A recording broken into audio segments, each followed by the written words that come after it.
The EU risks failing as a project in the coronavirus crisis. That's what Italy's Prime Minister has told the BBC.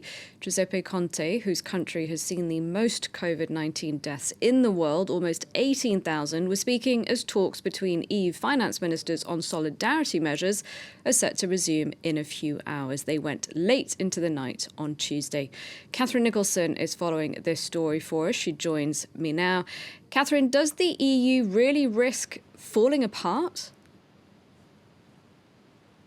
We've heard some very dramatic wording on this, certainly, and really big, deep, apparently entrenched divisions, particularly as we've seen so often in the past between Northern European states and Southern European states, broadly speaking. The real heart of this battle in terms of the finance ministers is between Italy and the Netherlands, and alongside the Netherlands, other states, including Germany. In terms of Italy, as you said, the Prime Minister Giuseppe Conte has spoken in very strong terms to British media, saying that this is an appointment with history the EU leaders cannot miss. He even went so far as to say that the entire EU project could fail if the EU mishandles the coronavirus pandemic.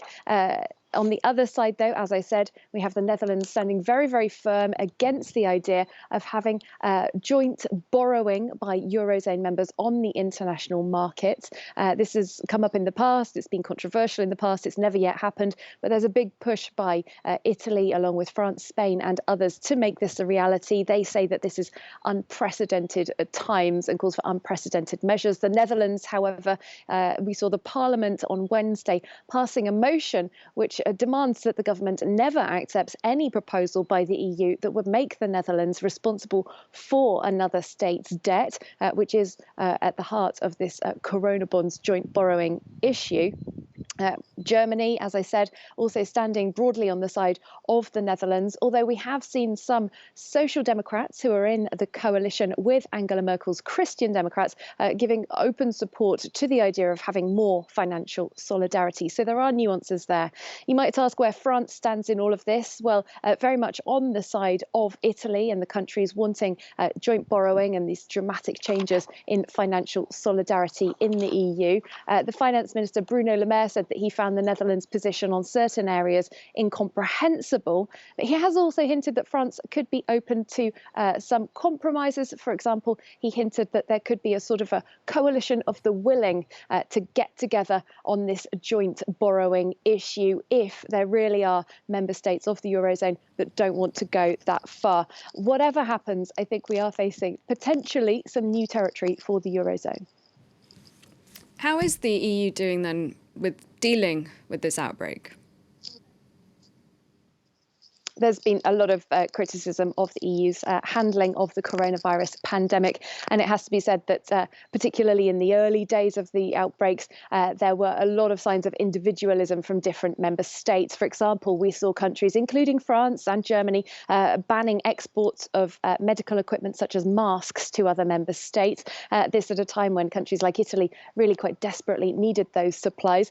We also saw uncoordinated border closures. And as we know, one of the main features of the European Union is largely unhindered borderless travel between member states. So we saw plenty of people and consignments of goods just stuck at international borders, unable to move, go home and get their goods across. It has to be said the EU does have limited competencies on specifically the area of public health.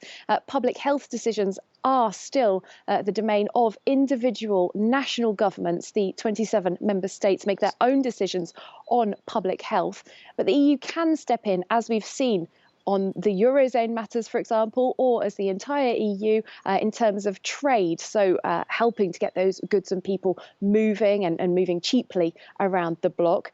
The European Commission, I think, is very aware of the criticism that it's facing at the moment. It's been flagging up some initiatives that it has taken, some areas of financial support to businesses, for example.